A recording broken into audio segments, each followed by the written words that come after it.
He had already decided to leave.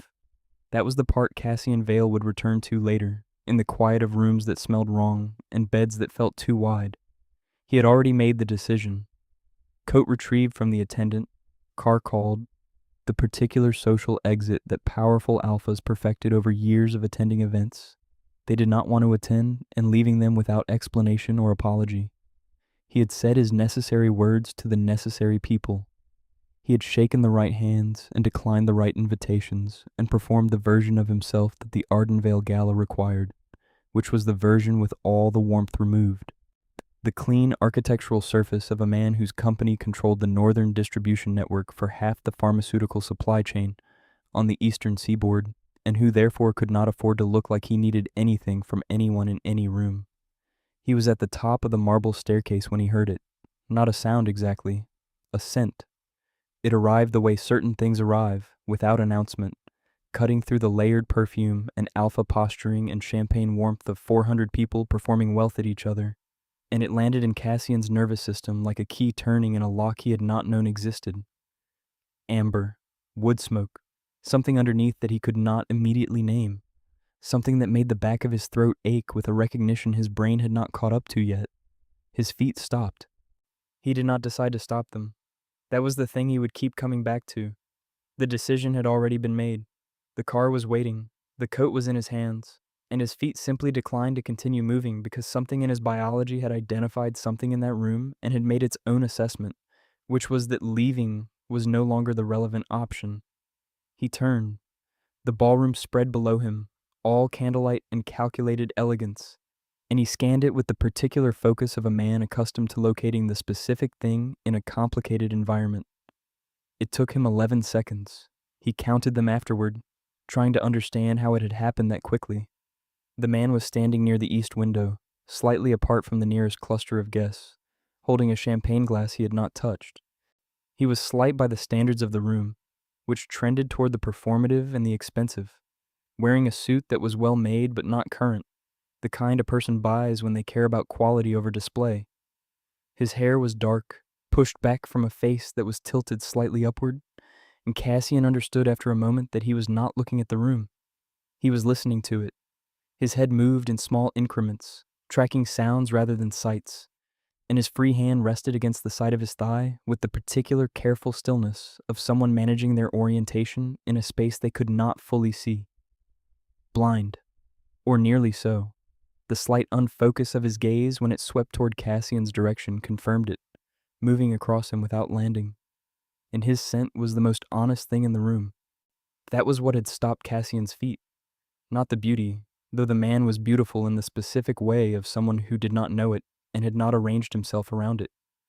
Not the differentness of him, standing separate and still in a room designed for performance. The scent. The amber and wood smoke, and that unnamed undertone, which Cassian's alpha instincts were now identifying with mounting certainty as the scent of an omega who had been suppressing for a very long time. Not a fresh suppression, an old one.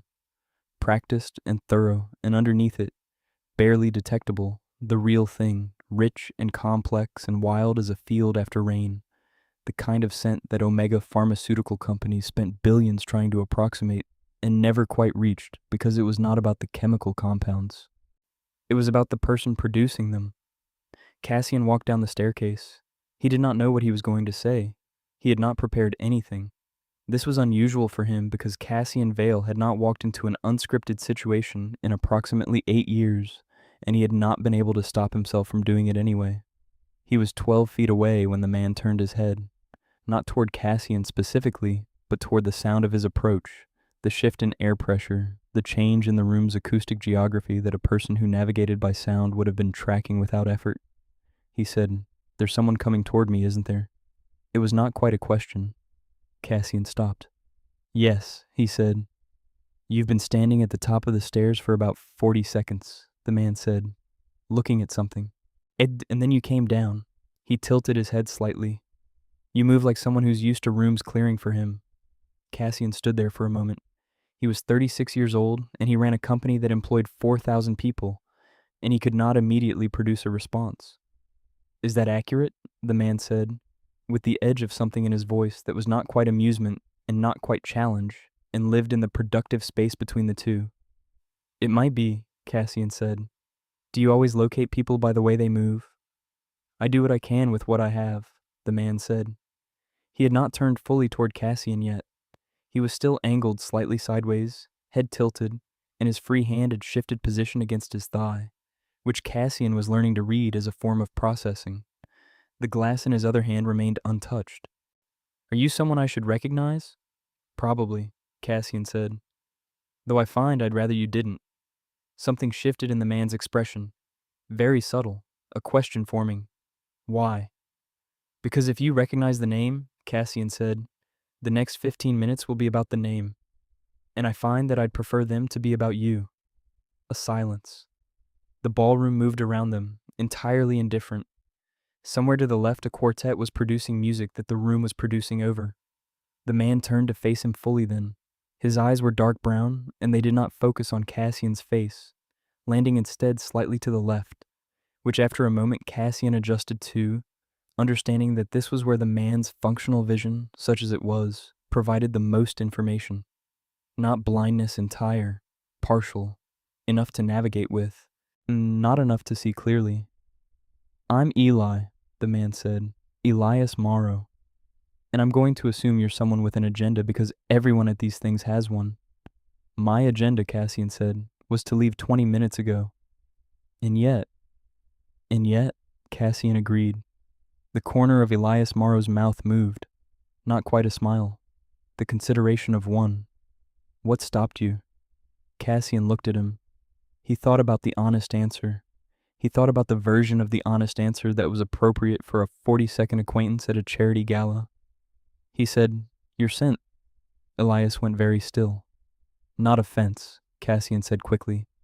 I want to be precise about what I mean. It's not a line. I'm not particularly good at lines. Your scent stopped me the way music stops you when you weren't expecting it. When you hear something and your body responds before your brain catches up. I was leaving and I turned around. I don't have a better explanation than that. Elias was quiet for what felt like a significant amount of time. His hand against his thigh had gone completely motionless. Then he said, People don't usually say that to me. I believe that. It's usually the other thing, that you'd be so handsome if you could see properly. Or it must be so hard to navigate these events. He said these things with the flat precision of someone quoting documentation they have memorized. Or the pity scent, alphas who come close enough to feel helpful about, and then drift away once they've confirmed I'm not a viable social asset. Cassian felt something tighten in his jaw. He kept his face even. None of those were what I said. No, Elias said. They weren't. He turned his head slightly, and Cassian had the sense of being recalibrated, of Elias building a picture from information that was not visual. What's your name? Cassian Vale. A beat. The name landed, and Cassian watched Elias process it. There was no visible performance of recognition, no recalibration of posture, no reflexive social repositioning that happened when people understood they were talking to money with a name attached. What happened instead was subtler. Elias's chin lifted by a fraction, a decision being made, somewhere behind the dark eyes. Vale Group, Elias said. Yes. Distribution. Pharmaceutical and medical supply, yes. Elias nodded once, slowly. My employer does business with you. Morrow Compounding, my uncle's firm. I'm not in the business side, he added. I'm a pharmacist. I work in the clinical dispensary. You came to represent the family at the gala. I came because my uncle had a conflict and I was available, and he trusts me to be present without embarrassing him. Elias's voice was entirely matter of fact. I'm not good at these events. I can manage them, but they cost something. The noise, the navigation, the social calculus I have to run without being able to read faces. He paused. You're the first person tonight who has spoken to me without immediately recalibrating when they understood the vision.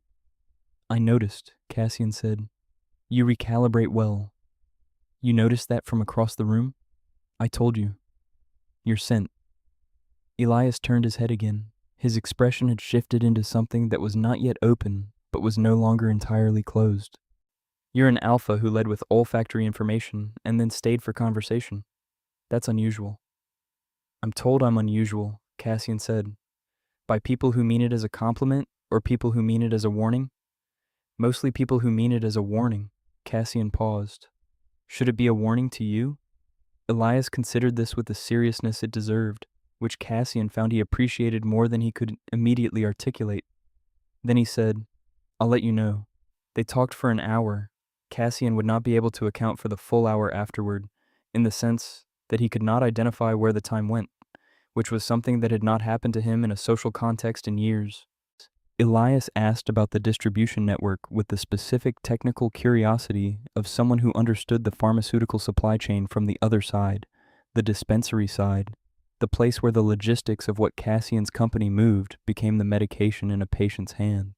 He asked pointed questions and listened to the answers with the quality of attention that came from someone who had learned to process through sound and was therefore more genuinely present in a conversation than most people who could see every word forming on a face.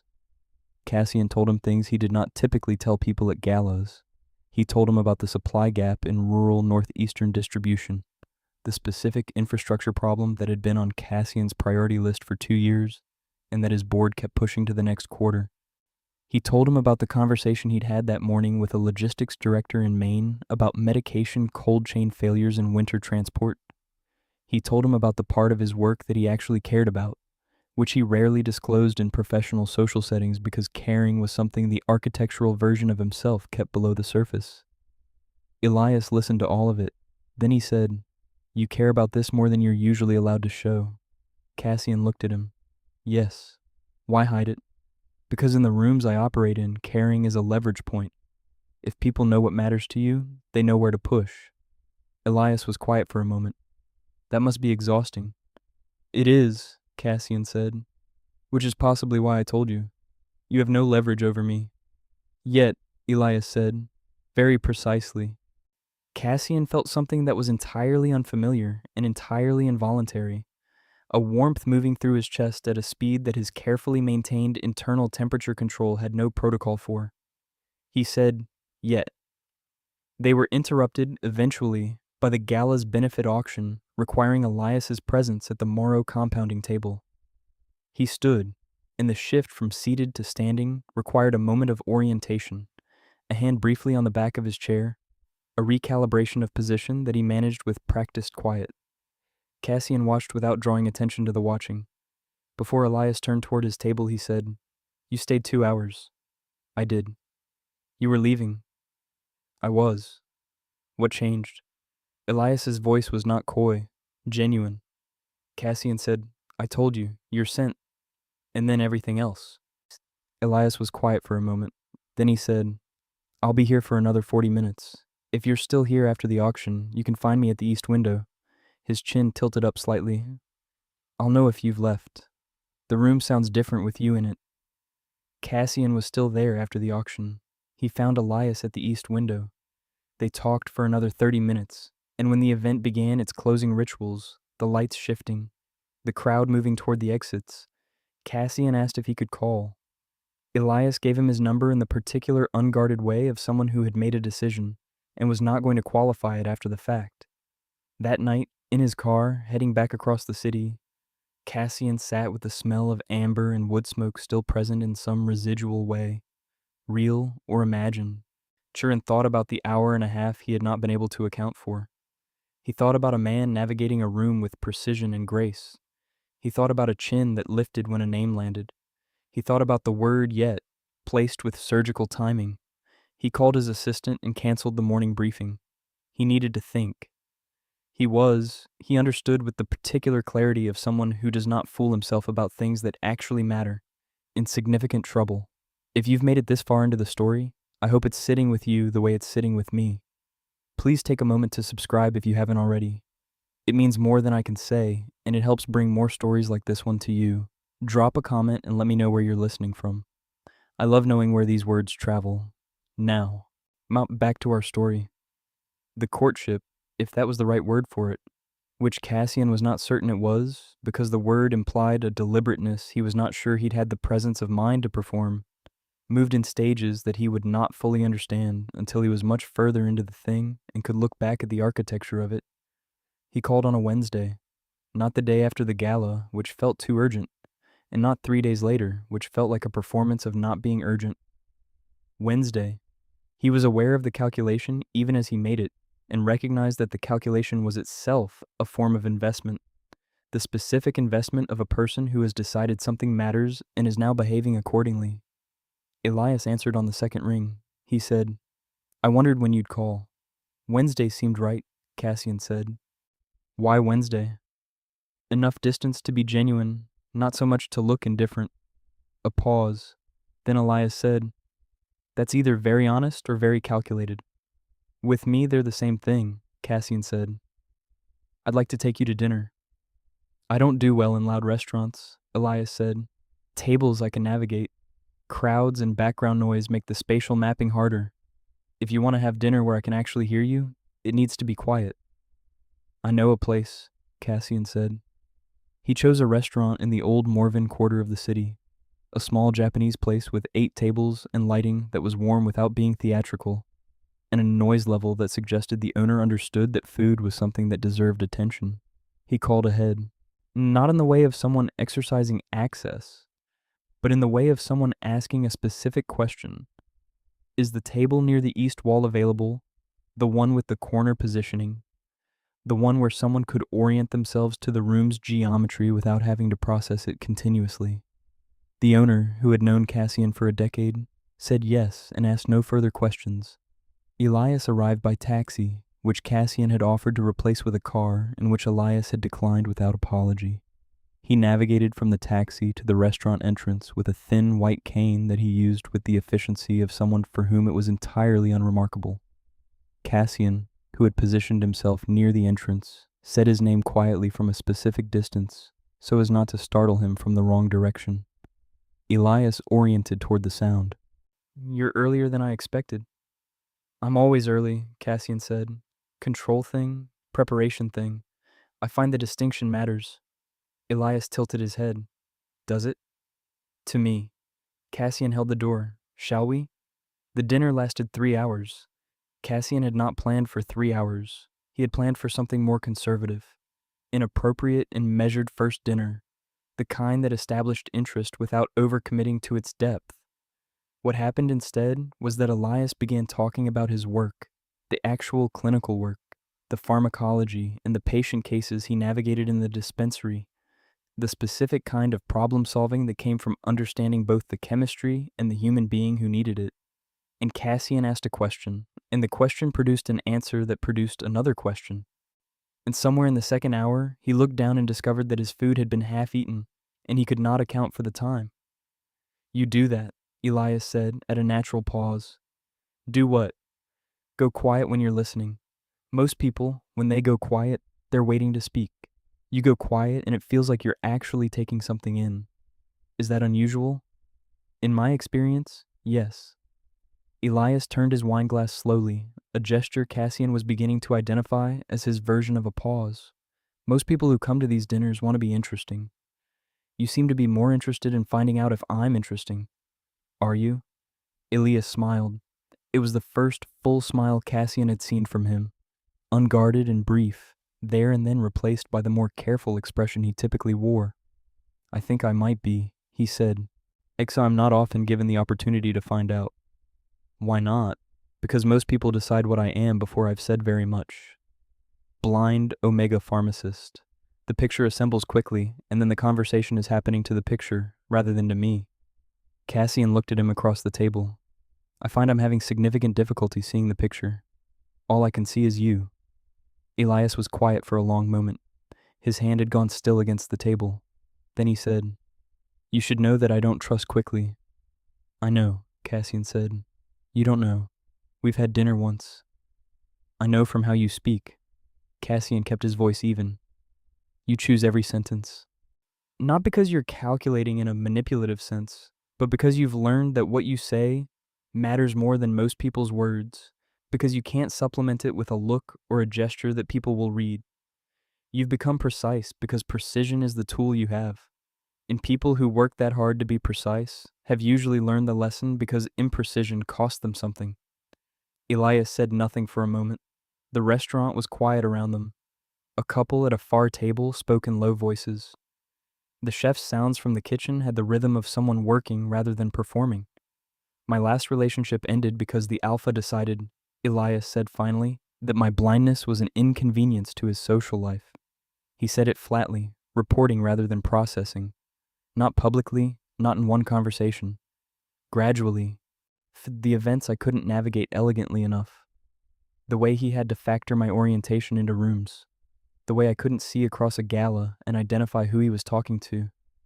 He began going to things without me, and then checking in with me less, and then telling me he needed someone who could be fully present with him in those spaces. He paused. He was not unkind in the ending. He simply made clear that what I was unable to provide outweighed what I could. Cassian held the anger he felt very still, so it did not show in his scent. I tell you this, Elias said, not for sympathy. I tell you because you said your name, and I processed what it means, and I understand that you exist in rooms similar to that one. And I'm not willing to spend time finding out later what I can ask you now. So I'm asking. Cassian looked at him directly.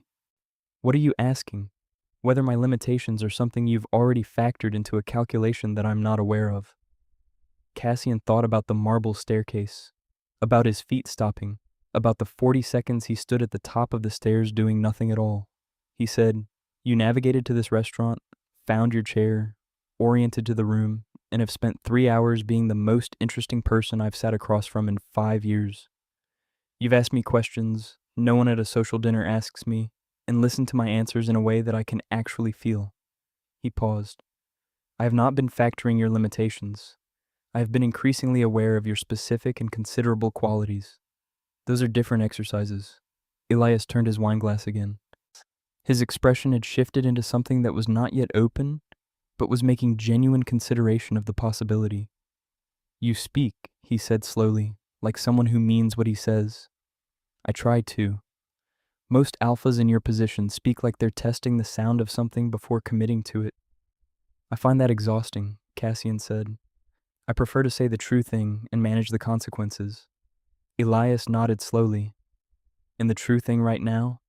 The true thing right now, Cassian said, is that I would like to see you again. More than once. With the intention of figuring out whether what I felt standing at the top of that staircase is what I think it is. Which is? Cassian held his gaze, or rather held the slight left angle that was Elias's functional sightline. Something I haven't felt before, he said. And I have enough experience with substitutes to know the difference. A long silence.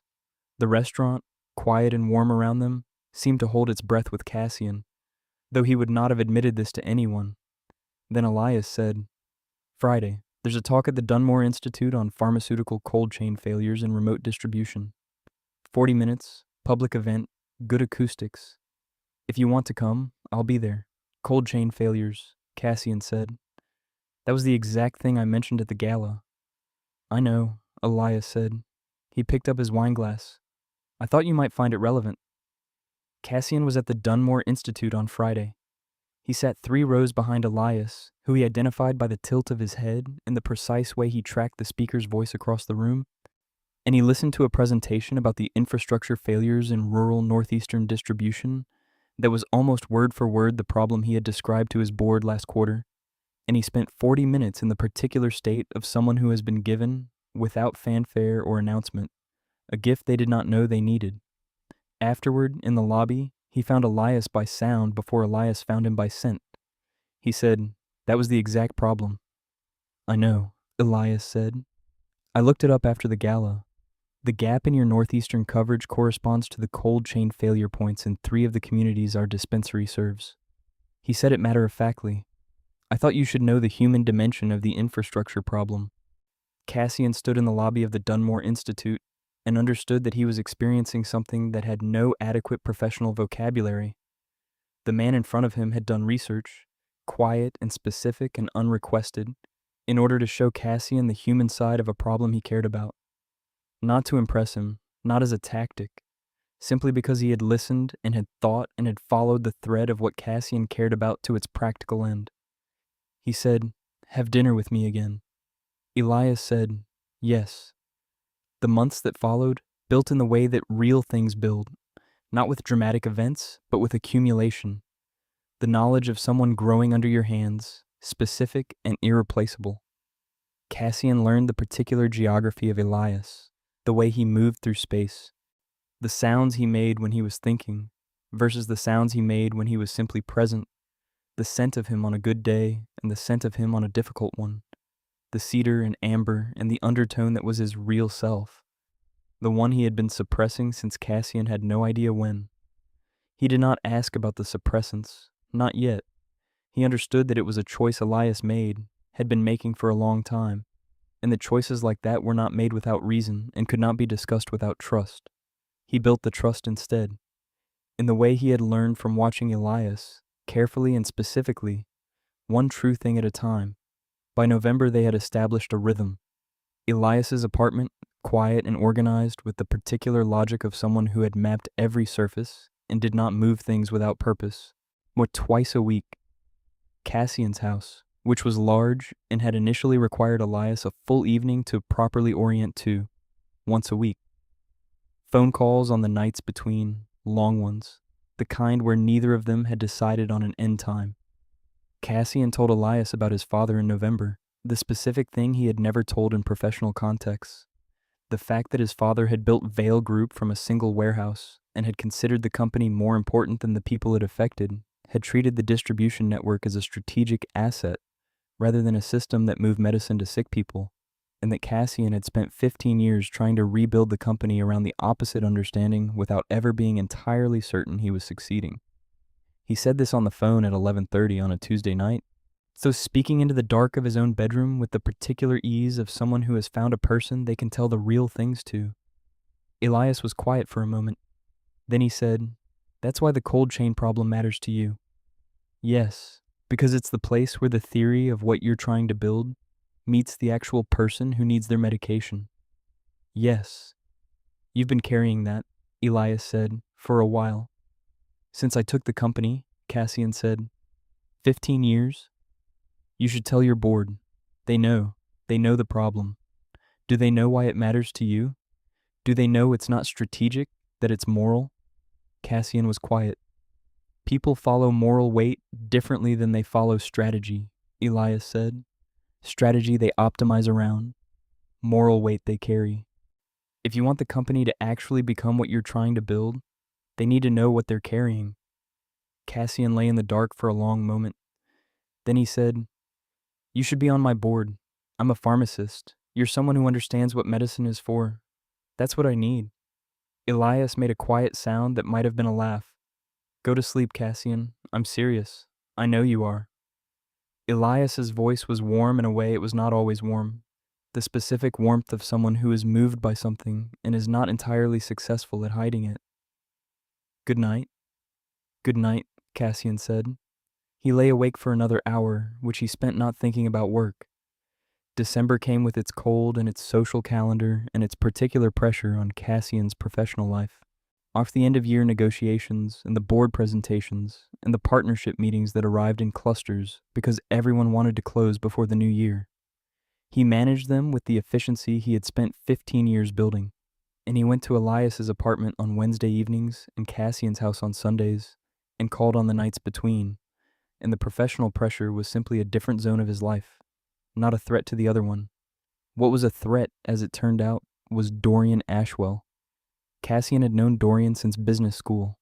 He was an alpha from a finance family, polished and strategic, and the specific kind of charming that operated just below the threshold of calculable, showing he had been a competitor of Cassian's in the professional sense for 12 years, in a way that had never become personal, but had always had the faint undertone of the personal available if either of them chose to use it. Dorian appeared at a December fundraiser, which was not unusual since they moved in overlapping circles, and he saw Elias, which was how it started. He came to Cassian during the evening's drinks portion, when Elias was at the far end of the room talking to a scientist from the Dunmore Institute, whose work Elias had been following, and he said, "I didn't know you'd found someone." His tone was professional. "Entirely correct." Cassian said, "November." Dorian looked across the room at Elias. "He is," he said, "not what I expected." "What did you expect?" "Someone more political." "The standard arm accessory for a man in your position?" He tilted his head. "This one looks like he's actually talking to that researcher." He's interested in her work, Cassian said. Dorian looked at him. You seem different. Do I? Less managed. Dorian said it with the neutrality of an observation, like something has been let out. He looked at Cassian with an expression that was professional on the surface and something else very slightly underneath. Be careful, he said. Cassian looked at him. Of what? Dorian shrugged. Of what happens to things we don't manage. He moved away into the crowd. Cassian stood with that for a moment. He was not afraid of Dorian's observation. He was not afraid of being less managed. What he found, turning the thing over in the way he always turned things over when they snagged his attention, also was a different discomfort, quieter and more internal. Something about the word careful. Something about the fact that Dorian had aimed it at him rather than at Elias. He went back to Elias at the end of the evening, and they left together, and he did not mention Dorian. That was the first thing he did not mention to Elias. It would not be the last. January was when Cassian made his mistake. He would understand later, with the particular clarity of retrospect, that it was not a single mistake, but a series of small ones that accumulated the way certain pressures accumulate, below the threshold of daily awareness, until the structure that has been quietly weakening shows the crack. The mistake was this. Cassian had a professional decision to make. Have a partnership negotiation with a biotech company called Aldrin that had been in process for several months and had reached a point where Cassian needed to decide whether to proceed.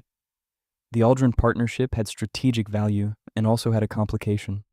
Their primary social liaison, the person who would be the public face of the partnership at industry events, was Dorian Ashwell's younger brother, Marcus, who had recently moved to Aldrin from his family's finance firm. Cassian decided to proceed with the partnership. This was a sound professional decision, and he knew it was a sound professional decision. What he also knew, and chose not to tell Elias, was that it would mean Dorian Ashwell would have a professional reason to be in Cassian's orbit with significantly more regularity than before. He told himself this was not relevant.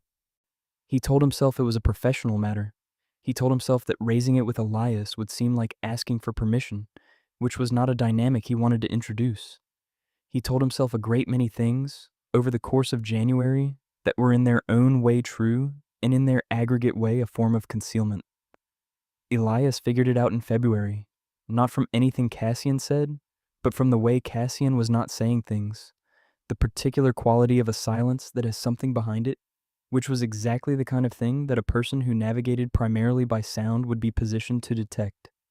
He said, on a Sunday evening in Cassian's house, there's something you're not telling me. Cassian went still in the way he did not typically go still. I've been listening to you for 3 months, Elias said. I know the sound of you managing something. There's been something for about 6 weeks. He was not accusatory. He was simply reporting an observation, the way he always reported observations, with the precision of someone who trusted their instruments. What is it? Cassian told him. The Aldrin partnership, the Dorian connection, the decision made in January without raising it. Elias listened to all of it. When Cassian finished, he said, Why didn't you tell me? It was a professional decision. Cassian. I didn't want it to seem like I was asking permission. Elias was quiet for a long moment. His hand was on the table between them, and it was completely still. Then he said, I have spent a very long time in relationships where I was the person who was managed, where the other person made decisions that affected me and told themselves it was to protect me or to spare me or because it was professional, and what it was actually doing was keeping me in the position of someone who could be surprised. His voice was even, not cold. Even, which was worse in some ways. I told you at the beginning that I don't trust quickly, and the reason I trusted you was because you spoke like you meant what you said. And what you said was that you prefer to say the true thing and manage the consequences. I should have told you. Yes. Elias looked toward him, not quite at him, his jaw set with the expression of someone who is working very hard at something difficult. This is not about Dorian Ashwell. I don't care about Dorian Ashwell. This is about the 6 weeks where you knew something that was relevant to me, and you chose to hold it because telling me was uncomfortable. Cassian said, You're right. I handled it badly. I know you think that. Elias was quiet for a moment. I need to think about this. Elias. Cassian's voice was lower than he intended. I'm not ending anything tonight. Elias said, "I'm telling you, I need time to sit with what this means about what we're building." He stood. He navigated to his coat and his cane and his bag with the precise movements of someone who knew exactly where everything was. Because he always knew exactly where everything was. Because he could not afford not to. He said, "I'll call you." He walked out. Cassian sat in his house in the specific silence of a space that has recently held someone and now doesn't, and understood with a clarity that was both overdue and completely unwelcome what he had actually done. It was not the Aldrin partnership. Elias had said so clearly. It was the 6 weeks of a managed silence. The thing Cassian had told himself was consideration that was actually self-protection. The armor that the architectural version of himself had put back on without his permission, and worn right into the middle of something that had been real, precisely because the armor had been off. He had told Elias he preferred the true thing. He had performed the true thing for 4 months. And then, when the true thing had required a cost, he had defaulted to management. He sat with that for a long time. Elias did not call for 3 days. On the 4th day, he called and said, "I want to have a conversation." Cassian said, "Whenever you want." Tomorrow," Elias said. "At my apartment. There are things I need to say, and I say them better in a space I know." "I'll be there," Cassian said. He was there. He sat in Elias's apartment in the chair that had become his chair over the months, and Elias sat across from him and said, "I want to tell you something that I haven't told you yet, because I was waiting to feel safe enough to say it." Cassian waited. "My vision started deteriorating at 19, Elias said. Progressive condition, reached its current state by 23. By the time I was 25, I had restructured my entire life around what I had instead of what I'd lost." He paused. "What this required was a complete commitment to honesty in my relationships. Not because I'm morally exceptional, but because I cannot navigate around concealment. I can't see the face that's giving something away. I can't catch the micro expression, or the glance, or the physical signal that tells you something's being hidden. I can only hear what's being said and feel what's in the air." He looked toward Cassian. "So if someone is managing me, I eventually find out, but I always find out late. And by the time I find out late, I've already built further than I should have." Cassian did not say anything because this was not the moment to say anything. This was the moment to receive what was being given to him. "The last alpha who managed me," Elias said, "did it for 2 years before I understood what was happening. By then I had given him things I did not get back." He said this without drama, not performance of pain, simply the reporting of a relevant fact. "I cannot go through that again. I don't have the constitution for rebuilding from that far down twice." "I understand," Cassian said.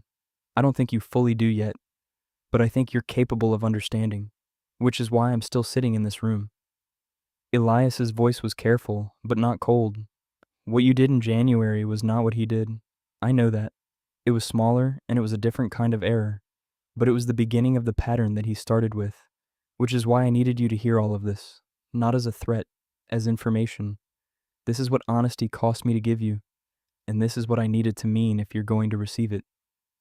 "I hear you," Cassian said, "and I want to tell you something that I should have said in January instead of managing around it." Elias waited. "And Dorian Ashwell looked at you in December, and something in his expression made me want to put myself between you and him," Cassian said. "Not because of any logical threat assessment, because his presence in my professional life and the fact that he had seen you, specifically had seen you, made me want to manage the situation before it became something I had to explain." He paused. "That is not a good reason to conceal something from you. It is the honest reason. I was afraid of something I could not fully name, and I chose to avoid feeling that fear, rather than describing it to you." Elias was still. "I am not," Cassian said, "a person who acknowledges fear easily. You know that about me by now. And what I have understood in the last 3 days is that I have been using you, specifically your steadiness and your precision and the particular safety of being around you, to let things out of myself that I have been keeping contained for a long time. And when the moment came to apply that honesty to something that cost me something, I defaulted to the tool that I built my entire professional life around, which is control. And I brought it into the one space where it does actual damage." Elias sat with this for a long time. The apartment was quiet around them.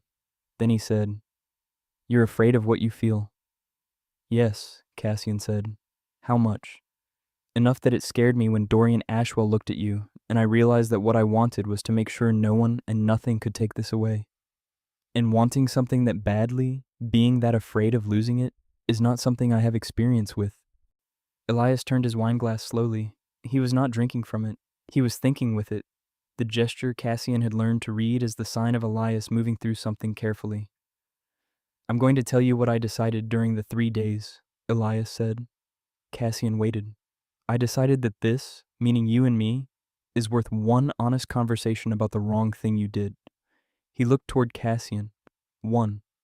Not because I'm giving you unlimited allowances, but because what you just described to me is someone who is not practiced at this, who defaulted to a wrong tool, who told me the honest reason when asked instead of the convenient one. He paused. The man who spent 2 years managing me never told me the honest reason. When I asked him why he had gone to events without me, he always had a reason that was plausible. He was never rattled. You are visibly rattled, Cassian, Cassian said. Yes. That matters to me, Elias said quietly.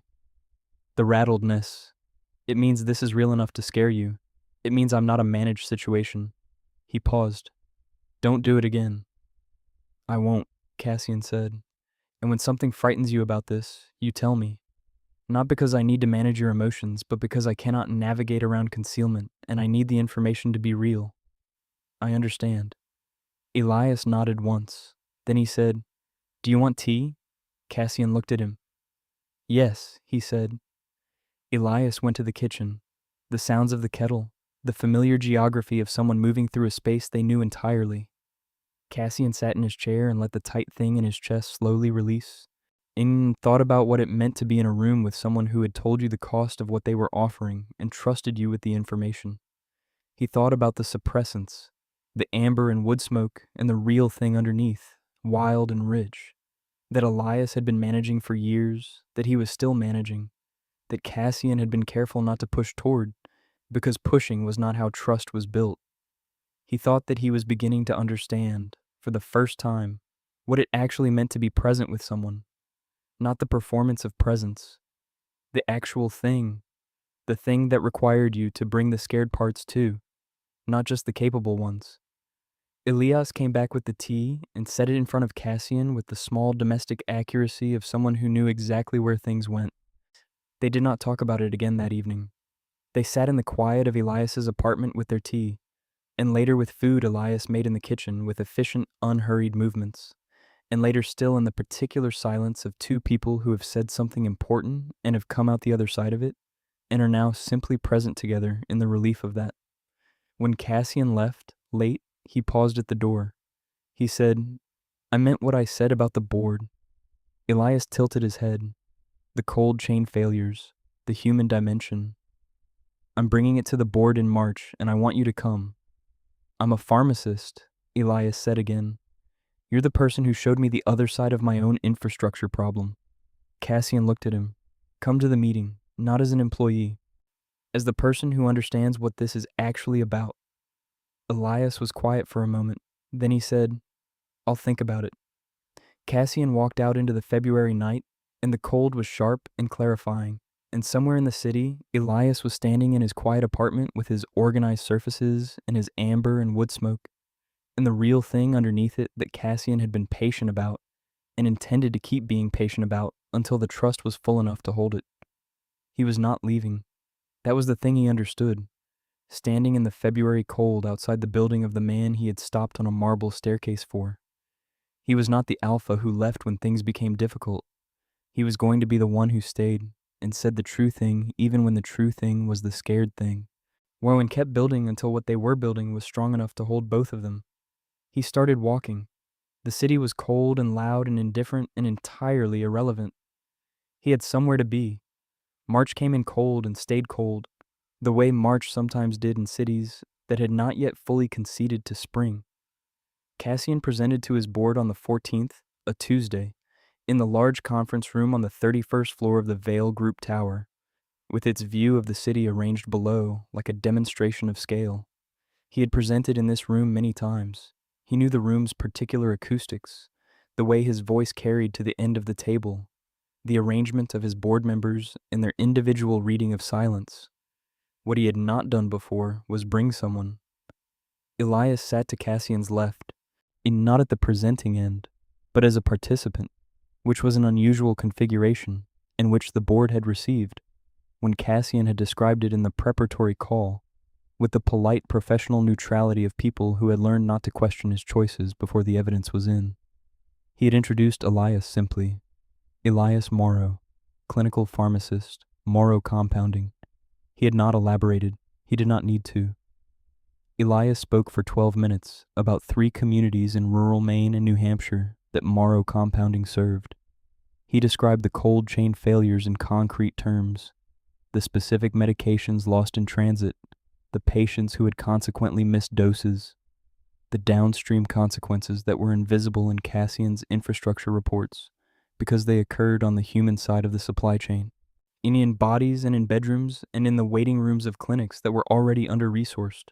He spoke without notes, his voice carrying the particular authority of someone who had held the actual consequences in his hands, who had called the actual patients, who had had the actual conversations about what it meant when a medication arrived, compromised or did not arrive at all.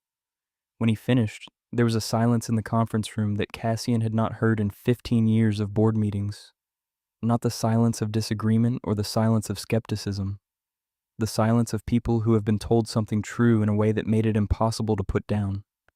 Cassian's chief operating officer, a beta named Harriet Voss, who had been with the company for 11 years and was the most practically effective person on his team, said, "How do we fix it? Not whether we should fix it. How?" Elias turned slightly toward her voice. He said, "I have a document." He produced it from his bag, a printed brief, specific and technical, which he had apparently prepared at some point in the weeks since Cassian had issued the invitation. He set copies on the table in front of the nearest board members with the quiet efficiency of someone who had known they were going to be asked this question and had answered it in advance. Cassian sat at his end of the table and felt something he had no professional vocabulary for. Pride, yes. Something more than pride. The specific feeling of having been given, by someone who had weighed whether to trust him, and decided yes, a gift he had not known he needed and could not have asked for. After the meeting, in the elevator, Elias said, Harriet Voss has good instincts. She's the best person in the building," Cassian said. "She asked the right question." "She did. You looked surprised." "I wasn't surprised she asked it." Cassian looked at him. "I was surprised by how the room changed when you were speaking. I've been in that room for 15 years. I have never felt it go quiet like that." Elias tilted his head slightly. "Why?"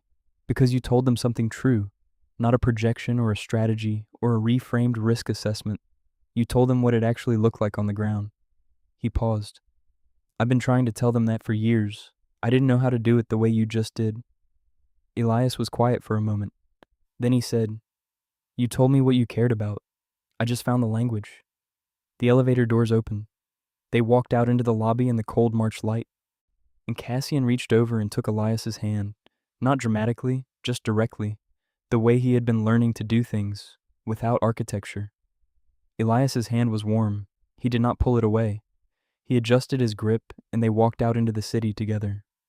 Spring arrived eventually, as it always did, slightly past when the city had stopped expecting it.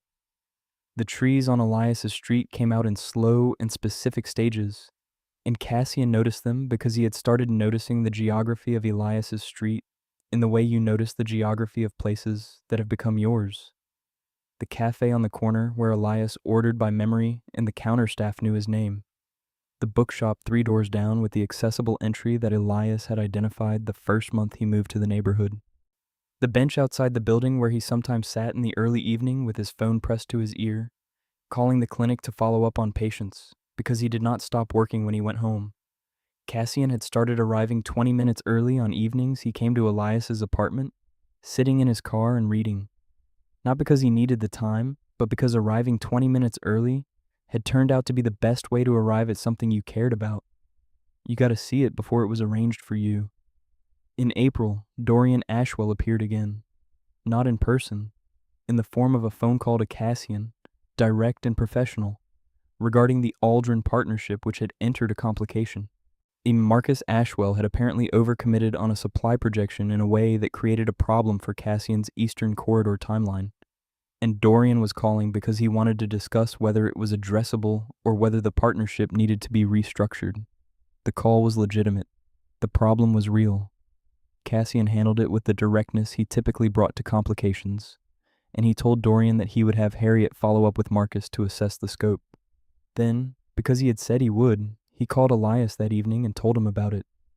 Not because it required a decision from Elias or affected their relationship in any direct way, because he had said he would tell Elias things that were relevant, and relevant was a category that included things that were simply present in his day. Elias was quiet for a moment on the other end of the phone. Then he said, "Thank you for telling me. That's all? That's all?" Elias's voice was warm in the specific way. "You told me. That's the thing." Cassian sat with this. It was remarkable, he found, how much a simple accounting could carry. Not the content, the fact of it. The small daily act of saying, "This is what is in my world today, including the parts that are complicated, because you are the person I say these things to." He had not understood before Elias what it meant to have that person, to have someone to whom the true account of a day could be given without management. He understood it now with the comprehensive irreversibility of someone who had been shown something they could not be unshown. It was May when Elias stopped taking the suppressants. Cassian did not know immediately. He found out gradually, over the course of a week, in the specific way of something that changes an environment so profoundly that you understand it has changed before you have identified how. He arrived at Elias's apartment on a Wednesday and understood within 30 seconds of the door opening that something was different. The scent was different. Not dramatically, not the sudden flood that a compromised suppression could produce. Something quieter and more foundational.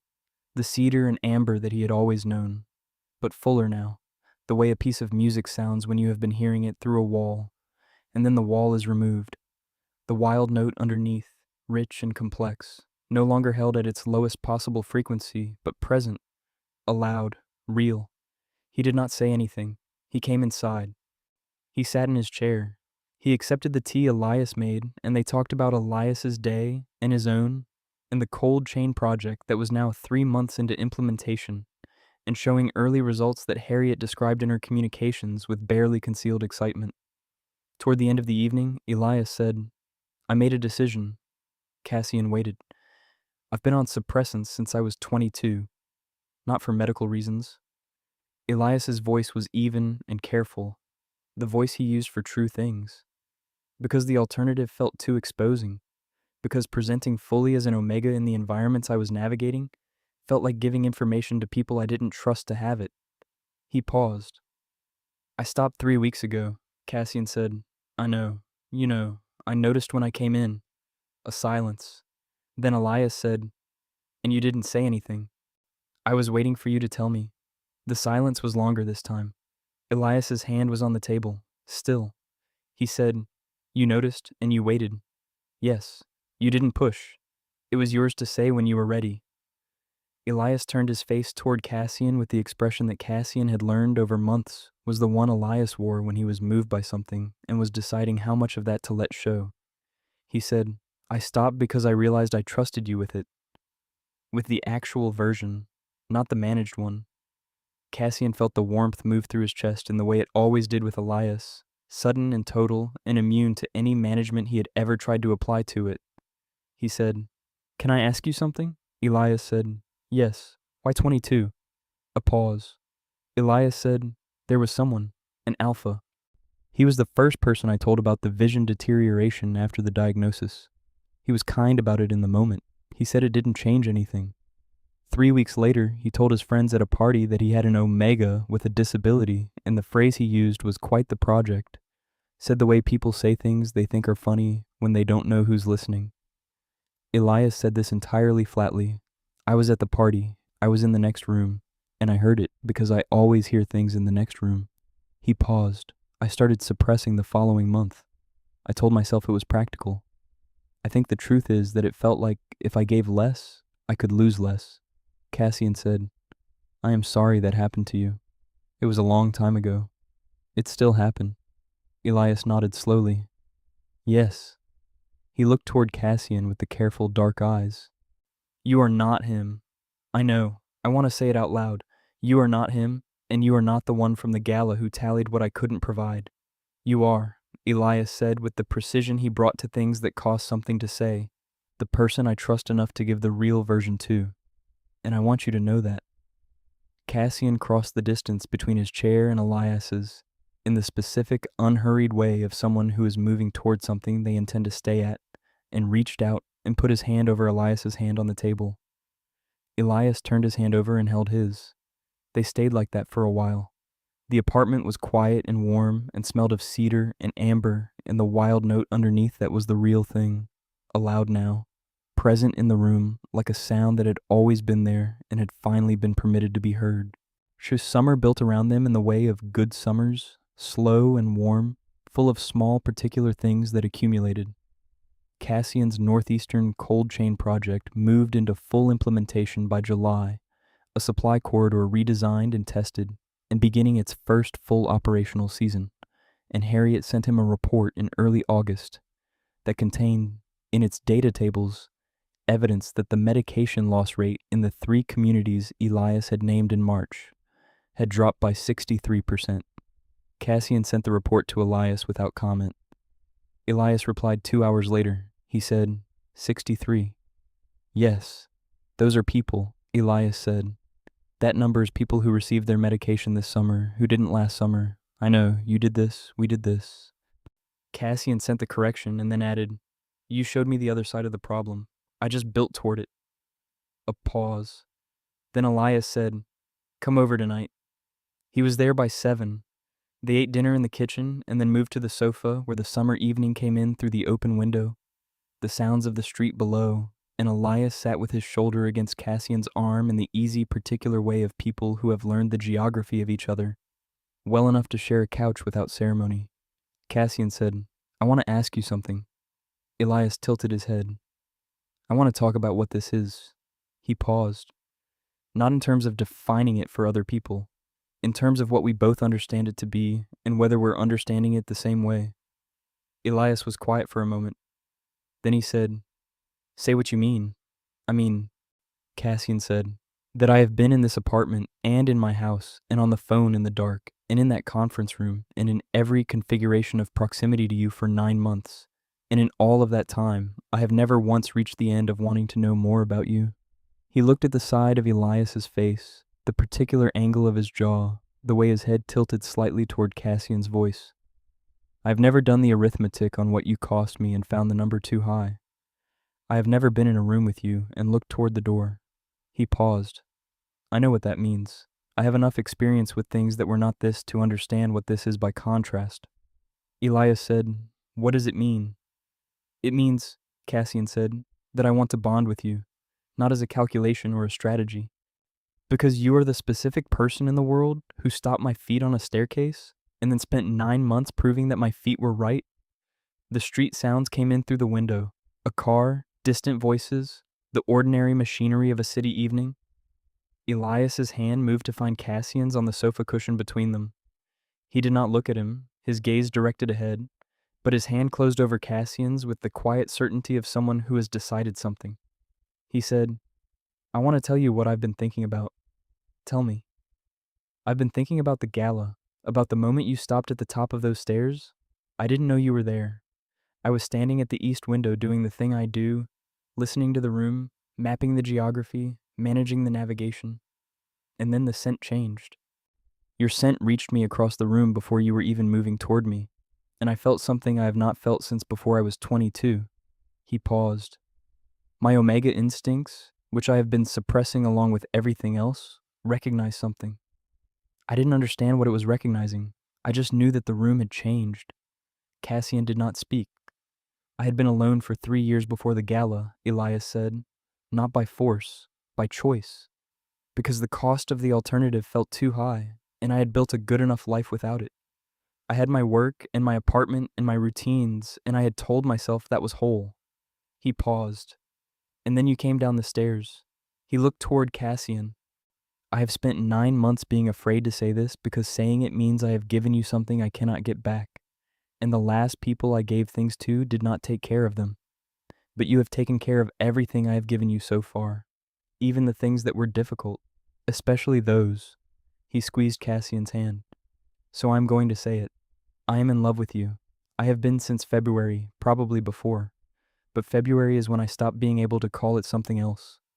And I want what you are describing, the bond, the permanence of it. Not because I'm afraid of being alone, but because being with you is the only thing I've found that feels more true than the life I built without you." Cassian brought Elias's hand to his mouth and pressed his lips to it, which was not something he typically did. He was not typically a person of dramatic gestures, but this did not feel like a gesture. It felt like an acknowledgement, physical and specific, of what had just been handed to him and what he intended to do with it. He said against Elias's knuckles, "I love you." Elias was very still. "I have been trying to find the moment to say it precisely right," Cassian said. "I have been waiting until I was certain I could back it up completely." He paused. "I think what I've learned from you is that there's no moment where I can back it up completely. There's only the daily choosing of it and the daily showing up for it, which I intend to do. I love you, Elias. I have been in love with you since February, and I have been trying to be sure enough to say it without qualification since then." Elias laughed. It was a real laugh, unguarded, in the kind that changed his face entirely. He said, "We were both carrying it since February. Apparently. We are both idiots." "Arguably," Cassian said, "though I prefer to think of us as careful." Elias laughed again, softer, and turned toward Cassian and found his face with the specific, gentle accuracy of someone who navigates by hands as much as eyes, his fingers along Cassian's jaw, and Cassian held still for it the way he held still for everything with Elias, with the complete attention that was the only thing Elias had ever asked of him. He kissed him. Cassian kissed back. The summer evening came in through the window, and the street went about its business below, and the apartment held the cedar and amber and the wild, real note of the thing that had been allowed, finally, to fully exist. This was not a clean ending. That was the thing Cassian understood in the weeks that followed, the weeks of figuring out what bonding actually meant in their specific lives, and their specific requirements, and their specific histories. It was not clean. It was better than clean. It was real, which meant it required ongoing work and ongoing honesty and the ongoing daily practice of choosing to bring the difficult things rather than managing them silently. There were conversations about Cassian's house versus Elias's apartment and the specific geography that a shared life would require, and Elias's clarity about what he needed in a shared space in order to navigate it fully and without constant cognitive overhead, and Cassian's willingness to rebuild the architecture of his home around those requirements with the same intentionality he had brought to the cold chain infrastructure project, because the logic was the same. Understand what the system needs, build toward it, measure the results in human terms. There were conversations about Dorian Ashwell, who had remained in Cassian's professional periphery through the Aldrin partnership and whom Cassian continued to tell Elias about in the regular accounting way, and who eventually faded from relevance not because anything dramatic happened, but because regular accounting, it turned out, was the most effective preventative against the thing that regular accounting had originally been meant to prevent. There was the morning in September when Elias came to a Vale Group partnership meeting at Cassian's specific invitation, not as a board participant, but as the person who could describe what good supply chain outcomes look like on the dispensary side. And Harriet Voss afterward took Cassian aside and said, with the directness that was her specific professional quality, "He's exceptional. Don't mess it up." "I know," Cassian said. She looked at him. "He's good for the company." "He's good for me," Cassian said. "The company is incidental." Harriet nodded once, which was her version of something much longer. There was the evening in October when Elias's uncle came to dinner, the first formal introduction, a dinner that Cassian planned and Elias cooked for on the grounds that cooking in his own kitchen was faster and that Cassian's kitchen had a layout optimized for a sighted person, which was a problem they were going to need to solve at some point. His uncle was a small, quiet man named Francis who had the same precision of speech as Elias, and who spent most of the dinner asking Cassian questions about the cold chain project, with the focused intensity of someone who already knew most of the answers and was assessing how Cassian talked about them.